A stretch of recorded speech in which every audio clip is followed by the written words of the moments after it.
Now, when it comes down to exporting, well, again, depends what you're exporting this for.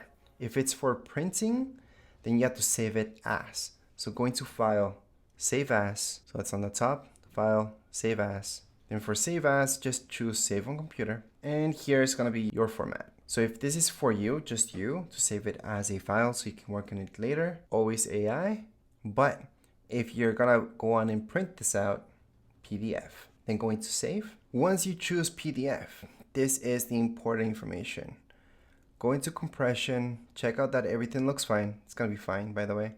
And here it is. This is the most important part. Marks and bleeds. This is up to your printer. I had a printer, just needed bleeds, and I'm done. Other printers wanted everything. Some printers just wanted those trim marks. So I'm going to put everything so you guys can see what everything is, because your trim marks are different than your bleeds. Your bleeds is just something where the color goes out to a certain point, and your trim marks is where they're going to cut, make that cut. Some people even call your trim marks your bleeds, because that's when they make their cut. But technically, they're two different things. Other than that, on your second option where it says compression, just make sure nothing moves from what it is. It should say do not downsample. Don't do it. Do not make it smaller than what it should be.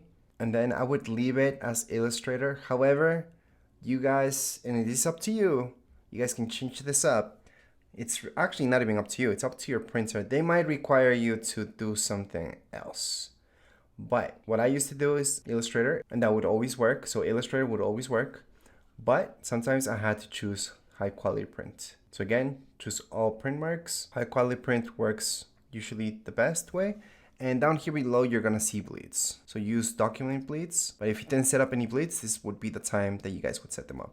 But just put a check mark since we did that already. Then we're gonna save this, and then we're gonna see the saved file. So right now we saved it. When we open up that PDF, here is everything. So we can see our trim marks. You guys can see the colors. So the reason why this is here is for you really to check how the colors are coming out. The trim marks are for them. Well, even the colors are for them really, but it's also for you. When usually they do, when you're gonna do a large scale print, then you usually need to see a proof. So you guys need to go on, print just one sample, see if the colors look good, take a look at everything, then go on and send it out to be printed. So right now, if they want to cut this, here are the trim marks. So that's why some printers may ask you for those trim marks, others just want the bleeds, and they will add the trim marks later on. So I had both experiences with printers that require those crop marks and others that don't. Crop or trim marks are the same thing, by the way. Now, if I didn't have any bleeds, once they print this, you would see a white space like so, like you guys see on this side. It's just an example. In this case, that doesn't matter, by the way. The crop marks are inside, so these work, they're gonna cut the paper. So that's if you're exporting this for that reason. Other than that, you can go into File, Export, and you have Export for Screens and Export As. I would go for Export As, and then from here you're gonna have various options. Going to PNG, which is very popular, Photoshop PSD, and so on. So you have all these options. The one that's most people do is PNG. If you're using this for web, most likely you're gonna do PNG.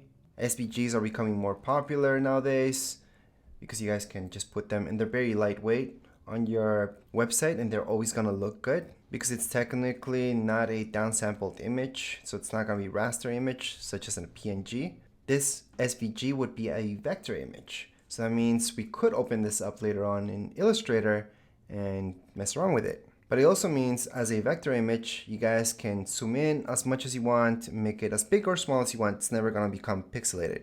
Whereas we do PNG, it's gonna become a raster image where it can become pixelated once you zoom in a little too much.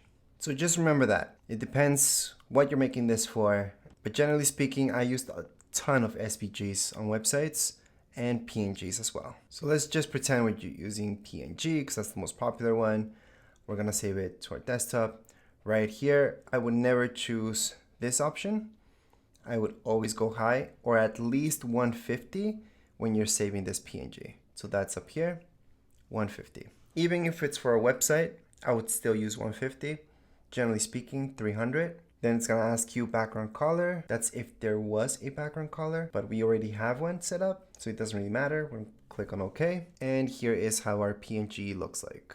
So if we zoom in enough, you're gonna see those pixels. So see this? Starts looking like that. That means it's a rasterized image and we can actually see pixels now. Whereas the original right here, we can zoom in a lot.